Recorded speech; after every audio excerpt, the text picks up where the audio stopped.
குட்டி கதைகள். கதையின் தலைப்போ வாழ்க்கை. கப்பலிலேயே முதலாய் பயணம் செய்த ஒருவர் பறந்து கிடக்கும் கடலில் எப்பொழுது வேண்டுமானாலும் கப்பல் மூழ்கிவிடலாம். பயணம் வெற்றிகரமாக அமைந்து ஊர் போய் சேர்வோமா என்ற உறுதி யாருக்கும் இல்லை. கப்பலிலேயே எப்பொழுதும் பணிபுரிகின்ற மாவுளிகளின் நிலை இதைவிட மோசம் என்று திகைத்தார் அவர். அங்கிருந்த மாவுளி ஒருவரை அழைத்து அவர், உன் தந்தையார் என்ன பணிபுரிந்தார் என்று கேட்டார்.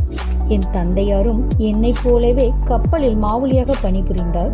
ஒரு நாள் அவர் பயணம் செய்த கப்பல் புயலில் சிக்கி மூழ்கியதால் அவர் இறந்து விட்டார் என்றார். சரி, உன் தந்தையார் என்ன செய்தார் என்று கேட்ட அவர், அவரும் மாவுளியாகத்தான் பணிபுரிந்தார், அவரும் கப்பலோடு மூழ்கி இறந்து போய் விட்டார் என்று பதில் சொன்னார் மாவுளி.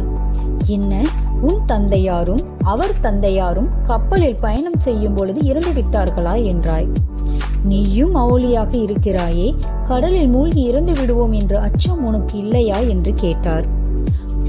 உங்கள் தந்தையார் எப்படி இறந்தார் என்று கேட்ட மாவுளி, படுக்கையில் படுத்திருக்கும் பொழுது என்று சொன்னார். அவருடைய தந்தையார் எப்படி இறந்தார் என்று கேட்டார். அவரும் படுக்கையில் படுத்திருக்கும் போதுதான் இறந்து விட்டார் என்றார். உங்கள் தந்தையாரும் அவர் தந்தையாரும் படுக்கையில் படுத்திருக்கும் பொழுதுதான் இறந்து இருக்கிறார்கள். நீங்கள் எப்படி அச்சமில்லாமல் படுக்கையில் படுத்து உறங்குகிறீர்கள் என்று கேட்டார் மாவுளி. அப்பொழுதுதான் அவருக்கு உண்மை புரிந்தது. உயிரை எப்பொழுதும் காப்பாற்றி வைக்க முடியாது, அது நம் உடலை விட்டு நீங்கியே தீரும். நமக்குரிய கடமைகளை செய்து கொண்டு அச்சமின்றி வாழ்வதே மேலான வாழ்க்கை என்பதை அவர் உணர்ந்து கொண்டார். உயிருக்கு பயந்தவன் ஒவ்வொரு நாளும் சாகின்றான், உயிர் பயம் இல்லாதவனோ இறந்து வாழ்கின்றான்.